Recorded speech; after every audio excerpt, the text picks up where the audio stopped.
Hello all, అందరు ఎలా ఉన్నారు? బాగున్నారా? మేము కూడా చాలా బాగున్నాము. ఇది అయోధ్య వ్లాగ్ అనమాట. సో అయోధ్య రోజు అంటే జనవరి 22 రోజు ఈ వ్లాగ్ని అయితే నేను తీశాను. సో జనవరి 22న అయోధ్యలో మనకి రాముడిని అయితే ప్రతిష్ఠ చేసేసారు. చాలా మంచిగా మనందరికీ దర్శనం కూడా లైవ్లో జరిగింది. సో ఆ రోజు ఈ ఆఫ్టర్నూన్కి అడావిడేం లేకుండా మార్నింగే అంత పని చేసుకున్నాం అనమాట. సో మార్నింగే లేచేసి తలస్నానాలు అయితే చేసేసి మంచిగా దేవుడికి దీపం పెట్టుకున్నాము. నెక్స్ట్ అలానే ఇంకా 2 దీపాలు, అంటే మేము నార్మల్గా కామాక్షి దీపం 2 దీపాలు అయితే దేవుడి దగ్గర పెడతాము. అలా కాకుండా మోడీజీ చెప్పినట్టుగా 5 దీపాలు ఈవినింగ్ పెట్టమన్నారు. బట్ మేమైతే మార్నింగ్లోనే 5 దీపాలు అనేది పెట్టేశాము. సో ఇక్కడ 2 దీపాలు అనేది నేను దేవుడి మంత్రంలోనే పెడుతున్నాను అనమాట. ఇంటి బయట గుమ్మం ముందు అయితే పెట్టట్లేదు. సో ఇక్కడైతే ఫస్ట్ 2 ప్రమిదలు తీసుకున్న, అందులో ఆయిల్ కూడా వేసేసుకొని కొంచెం 2 ఒత్తులు వేసేసుకొని ఇంకా మంచిగా పసుపు కుంకుమలు పెట్టుకొని నీట్గా ఇలా దీపం వెలిగించుకున్నాను అనమాట. ఎప్పుడైనా దేవుడి మందిరంలో అయినా కానీ బయటైనా కానీ దీపం వెలిగించేటప్పుడు ఒకసారి నేలని బాగా వాష్ చేసి తుడిచేసి దానిపైన ముగ్గేసి పసుపు కుంకుమ వేసిన తర్వాతే మనం ఇలా దీపం పెడితేనే మంచిదన్నమాట. నెక్స్ట్ అలానే అగరబత్తిని కూడా మంచిగా వెలిగించాను. దాని తర్వాత కొంచెం ధూప్ స్టిక్ కూడా ఇల్లంతా తిప్పేసి అలానే హారతి కూడా ఇంట్లో అందరికీ ఇచ్చాను అనమాట. సో ఈరోజు మార్నింగ్ అయితే చాలా మంచిగా అంటే ప్రశాంతంగా పూజ అయితే జరిగింది. బిఫోర్ 12 చేసుకుందాం అనుకున్నాము, బట్ 12:15 వరకు అయిపోయిందనమాట. పిల్లలు ఉన్నారు కదా, ఫుడ్ పెట్టేసుకొని మరి ఈవినింగ్ అయితే మళ్ళీ స్నానం చేయాలి, ఇదంతా ఉంటుందని ఇంకా మార్నింగే కంప్లీట్ చేసేసుకున్నాము. కరెక్ట్ 12:30కి ఆయన ప్రాణ ప్రతిష్ఠ జరిగింది కదా. సో అదైతే ప్రశాంతంగా కూర్చొని చూసాము. సో ఇదైతే మా దేవుడు మందిరము. సో ఇలా టైల్స్ పైన అయితే మనకి శంకు చక్రము అలానే సరస్వతి లక్ష్మి ఉంటున్నారు. సో అయోధ్యను అయితే ఓపెన్ చేసిన తర్వాత రాముని వాళ్ళని దర్శించుకోవడానికి మేము మా ఇంటి దగ్గర ఉన్న టెంపుల్ హనుమాన్ టెంపుల్కి అయితే వెళ్ళాము. హనుమాన్ ఎక్కడుంటే రాముల వాళ్ళు అక్కడ ఉంటారు కదా.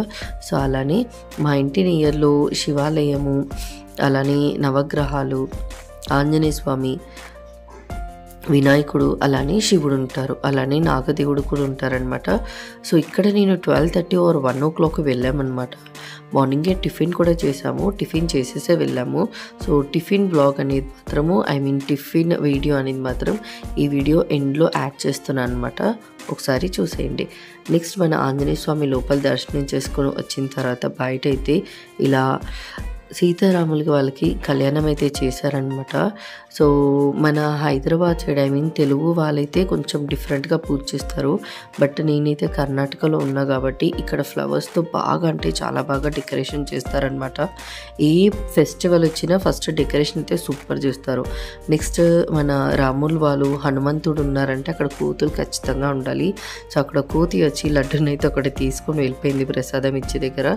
మేమైతే తొమలపాకులు కొంచెం ఆంజనేయ స్వామి బొట్టున అలానే ఒక లడ్డు ఇచ్చారు. సో అది కూడా ఇంటికి తెచ్చుకున్నాము. నెక్స్ట్ అలానే వినాయకుడిని అలానే శివుని కూడా చూపించాను. అలానే ఈరోజు మార్నింగ్ ఏం తిన్నామంటే 3 ఇడ్లీ తినేసి చట్నీ తినేసి మా అత్తగారు మాకు పుదీనా చట్నీ ఇచ్చారనమాట. చాలా అంటే చాలా టేస్టీగా ఉంది. సో అవి ఇడ్లీ చట్నీ ఈరోజు మాకు బ్రేక్ఫాస్ట్ అనమాట. సో ఇక్కడ చట్నీ స్పెసిఫిక్గా ఎందుకు చూపిస్తున్నా అంటే ఇంకా పోపు అయితే వేసుకొని దాని తర్వాత రేపు మార్నింగ్ తినాలి. సో ఇక్కడైతే పుదీనా చట్నీ చాలా అంటే చాలా టేస్టీగా ఉంది. నెక్స్ట్ అలానే ఈరోజు ఆఫ్టర్నూన్కి మేము ఇంకా బస్ అనేది బుక్ చేసేసుకొని TSRTC ఇంకా హైదరాబాద్కి వచ్చేస్తున్నాము. సో 23rd రోజు ఆల్మోస్ట్ అక్కడ ఉన్నామన్నమాట. సో 22nd స్టార్ట్ అయిపోయాము. సో ఇక్కడ మెజెస్టిక్ బస్ స్టాప్ అనేది ఇలా ఉంటుందని మీ అందరికి ఒకసారి చూపిస్తున్నాను బెంగళూరులో. సో ఇంకైతే నాకు జర్నీ అయితే చాలా బాగా జరిగింది. ప్రశాంతంగా ఆనందంగా ఇక్కడ వచ్చిన పనులన్నీ చేసుకొని అయితే ఇంటికి వచ్చేసాము. సో నాలాగా మీకు కూడా ట్రావెలింగ్ అంటే ఇష్టమా అనేది నా కింద కమెంట్ చేయండి. నెక్స్ట్ అలానే మీరు అయోధ్య రోజు అంటే అయోధ్య టెంపుల్ ఇనాగరేషన్ చేసే రోజు ఏమేమి చేశారు అనేది కూడా నా కింద కమెంట్స్లో చేయండి. సో ఈ వీడియో మీకు నచ్చినట్టయితే లైక్ చేయండి, షేర్ చేయండి, సబ్స్క్రైబ్ చేయండి. అలానే బెల్ ఐకాన్ మాత్రం క్లిక్ చేయకుండా అస్సలు వెళ్ళొద్దు. బికాజ్ బెల్ ఐకాన్ని క్లిక్ చేస్తే మాత్రం మన వీడియోస్ ఎప్పుడు పెట్టినా మీ అందరికీ నోటిఫికేషన్ వచ్చేస్తుందనమాట. సో ఈరోజు అయోధ్య ప్రాణప్రతిష్ఠ చేసిన తర్వాత మనసు చాలా ప్రశాంతంగా ఉంది. లైఫ్లో ఒకసారైనా దర్శనం చేసుకోవాలని అనుకుంటున్నాను.